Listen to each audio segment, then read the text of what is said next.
Hay momentos históricos, donde la lucha política se intensifica, esto se debe a que las masas se separan del grupo dirigente abriendo un período de crisis de representación.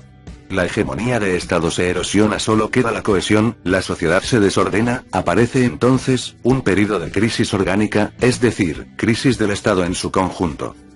Es precisamente en este período en que las relaciones de fuerza entre las clases o grupos se vuelven más dinámicas e inestables. La pérdida de representación del grupo dirigente produce a menudo significantes flotantes, es decir, huecos de necesidades o demandas significativas insatisfechas en un período histórico, con ausencia de representación política. Las clases o grupos en luchas tendrán como principal tarea apropiarse de estos significantes en pos de la construcción de una nueva hegemonía, y con ello convertirse en la dirección intelectual y moral. La pregunta sería ¿cómo es que el grupo dirigente pierde la representación político-cultural? Lo cierto es que existe una multiplicidad de fenómenos que pueden suceder. La crisis económica, por ejemplo, puede ser un factor pujante, pero no en todos los casos son decisivas. Una crisis orgánica puede aparecer en un momento de estabilidad económica e incluso de prosperidad, por ejemplo, el golpe de Estado a Evo Morales en el 2019, también es factible que en períodos de crisis económica la clase dirigente mantenga cierta representación de las clases subalternas, como ejemplo la crisis del 49 en Argentina. En este período no se cortó los lazos entre el presidente Juan Domingo Perón y la clase obrera. Por lo tanto, siguiendo la línea de Gramsci, podemos agrupar dos motivos generales por el que se produce una crisis orgánica. 1. Porque la clase dirigente fracasó en alguna empresa política para mantener el consenso con las masas. Esta cuestión establece que la representación se convirtió en una identidad imaginaria negativa, por ejemplo, cuando un gobierno se vuelve sinónimo de corrupción, ineficiencia, antipatria, oligarquía, en una palabra, antipopular, por lo que la clase dirigente termina siendo ridiculizado creando un ambiente negativo. En ello puede darse un desplazamiento del poder dentro del mismo Estado. 2. Es posible que las masas pasen de golpe de la pasividad a la actividad política, planteando un conjunto de reivindicaciones. Imaginemos Chile en el 2019. La clase dirigente se verá desbordada por un grupo de demandas o significantes que no puede cumplir, que incluso son opuestas a sus intereses de clase social. Las promesas y accionar político demagógico serán inútiles ante la crisis de representación. Existe una multiplicidad de salidas a las crisis orgánicas, pues estas depende del grado de relaciones de fuerza que exista entre las clases o grupo. Para una mejor comprensión estudiemos sus posibilidades. Es posible que una situación de crisis se desgaste a través del tiempo y que la clase dirigente tambaleante conserve el poder. Esto tiene dos premisas básicas. La clase dirigente sufrió transformaciones más o menos significativas. Otra cuestión es la debilidad de los grupos opositores, puesto que aún no han logrado un desarrollo político suficiente. Desde esta base la solución a la crisis orgánica puede darse por varios caminos. Una salida a la crisis es cuando la clase dirigente se sacrifica en función de lograr cumplir gran parte de las demandas de los grupos movilizados. Este es el caso del denominado Mayo francés. Tras el cumplimiento de las demandas de la movilización obrera estudiantil logra desarticular las protestas, aislando a los movimientos más radicalizados a través de la represión. Otro ejemplo es cuando el ejército logra cierta homogeneidad estructural, una postura política activa y mantener, por lo menos en gran parte, el monopolio de la violencia. Esto sucede porque, este se vuelve una estructura burocrática cuyo interés están estrictamente relacionados con el poder estatal, por el cual dependen sus demandas o reivindicaciones como grupo social. De esta forma puede lograr que una clase dirigente mantenga el poder por prolongado tiempo con pura cohesión. La situación se volverá permanentemente inestable y se necesitará intervenciones violentas en forma continua. Pero cuando el ejército logra igualar potencial con energía puede prolongar por bastante tiempo el poder del Estado. Un ejemplo reciente podría ser el gobierno de Maduro de Venezuela, que pasó de un gobierno populista con el chavismo, con fuerte hegemonía política sobre las masas, a un gobierno sin bases, sostenido por el clientelismo político y algunas estructuras populares heredadas del pasado, pero por sobre todo, sostenido por el aparato militar. También una crisis orgánica puede hacer llegar al poder a una nueva dirigencia política, que es representante de nuevos intereses de clase social. Esto se produce por dos motivos. por un lado, porque los grupos opositores han logrado una fuerza hegemónica en la sociedad civil, y ha transformado significantes en una identidad popular, es decir, articular un conjunto de demandas sociales en función de un partido o líder. Por otro lado, puede que las principales fuerzas en disputas se debiliten mutuamente, por lo que ninguna podrá vencer. En esta condición aparezca una fuerza política del exterior que domine la escena, sea para mediar o favorecer determinadas clases o grupos.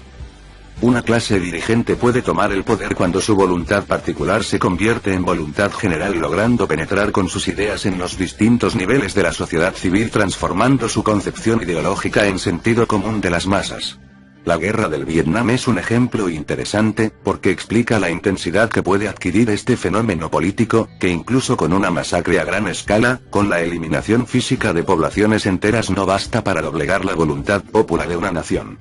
Los Estados Unidos, con un ejército mucho más poderoso, aún así, no pudo quebrar la voluntad de las masas, siendo la derrota militar norteamericana, producto principalmente, del éxito político del Vietcong y de la clase dirigente de Vietnam del Norte. La derrota no fue militar sino política. El campesinado vietnamita se mantuvo leal a su conciencia nacional y sus ideas populares. Por otro lado, las manifestaciones en contra de la guerra en Estados Unidos terminaron por declinar el resultado de la guerra. En otros casos, cuando el grupo dirigente del Estado y su principal fuerza opositora no son lo suficientemente fuerte para vencer y sufre el efecto desgaste dado que se debilitan mutuamente, puede aparecer una fuerza del exterior que domine a ambos grupos en disputa. Las clases sociales más privilegiadas pueden aprovechar el momento de debilidad y restaurar el poder perdido a través de un golpe de Estado. Este fenómeno social y se suele observar en momentos de ascenso de la clase popular en donde se pone en peligro intereses del capital monopólico. Ejemplo de esto es el caso de los golpes de estados, dictaduras militares, del Cono Sur en la década del 60 y 70. La agitación política producto del crecimiento de organizaciones de izquierda, junto a las movilizaciones obreras, las apariciones de grupos subversivos pusieron en peligro los intereses del capital. Estos fueron hechos suficientes para un golpe de Estado que estableció una alianza entre los militares y las fuerzas más conservadoras del capital monopólico, con apoyo de los Estados Unidos. Por otro lado, el grado de relaciones de fuerza puede cristalizar en un sistema de gobierno que medie entre los conflictos de clase principales. Esto no significa no tomar partido ideológico, pues naturalmente se tiene que apoyar en fuerzas progresivas o regresivas que dinamicen un rumbo político. Su potencial está en la creación de alianzas de clase más o menos sólida, y o por lograr capitalizar una cadena equivalencial de demandas insatisfechas, muchas veces contradictorias, en función a un partido o líder. Esto es lo que en literatura de izquierda suele llamarse cesarismo o bonapartismo, que es un gobierno árbitro que fija límites y fronteras por el cual se puede desplazar las contradicciones de clases sociales o grupos. La forma que toman estos gobiernos son diversas, por lo que se puede observar en base a qué clase o grupos integrar, alianza de clase, y qué clase o grupos excluyen, por lo que marcan sus fronteras políticas. El populismo latinoamericano y el fascismo europeo son ejemplo de este fenómeno político. Los podemos distinguirlos en función de su base social. Así, el populismo se caracteriza por apoyarse en los sectores identificados como populares, cuyas necesidades y reivindicaciones están fuertemente vinculadas a lo económico. En el peronismo, el sindicato fue un interlocutor de las demandas con el gobierno. En cambio, en el fascismo, al apoyar su base social en sectores identificados como clase media, pero que en realidad eran grupos diversos con cierto grado de frustración social. Esta cuestión produjo que las satisfacciones de sus demandas tuvieron poco o nada que ver con sus necesidades concretas, pues se produjeron más bien una abstracción de esta. Así, su satisfacción de demandas se vio deformada por la necesidad de prestigio social y nacional sobre otros grupos. En ello es que aparece el racismo, la desigualdad legal y jerárquica, conquistas militares, como satisfacción de demandas ilusorias que poco tenía que ver con sus intereses concretos. El fenómeno transformismo o revolución pasiva desarrollado por Gramsci resulta problemático en tiempos actuales. La idea de un gobierno que parece revolucionario, pero cuando lo vemos más de cerca es solo el legado del anterior gobierno con una nueva clase política, resulta ser más común de lo que Gramsci creía en sus tiempos. Por ejemplo, el gobierno de Raúl Alfonsín en Argentina no significó un cambio rotundo respecto a la dictadura militar, en el sentido que la clase dominante asociada al capital agrario y financiero siguió operando de la misma manera. Es más, se profundizó su dominio político-económico, no negamos el importante progreso moral e institucional, cuestión que hablaremos en otro video. Pero la apariencia de que todo va a cambiar cuando en realidad no cambia nada o cambia muy poco parece haberse vuelto crónico en el capitalismo monopolista. De todas maneras, el transformismo es una de las posibles soluciones a la crisis orgánica, sin duda bastante efectiva ya que sacrifica a un grupo dirigente, en nuestro ejemplo o a la dictadura militar, en función de mantener los mismos intereses de la clase dominante, e incluso consolidar su interés.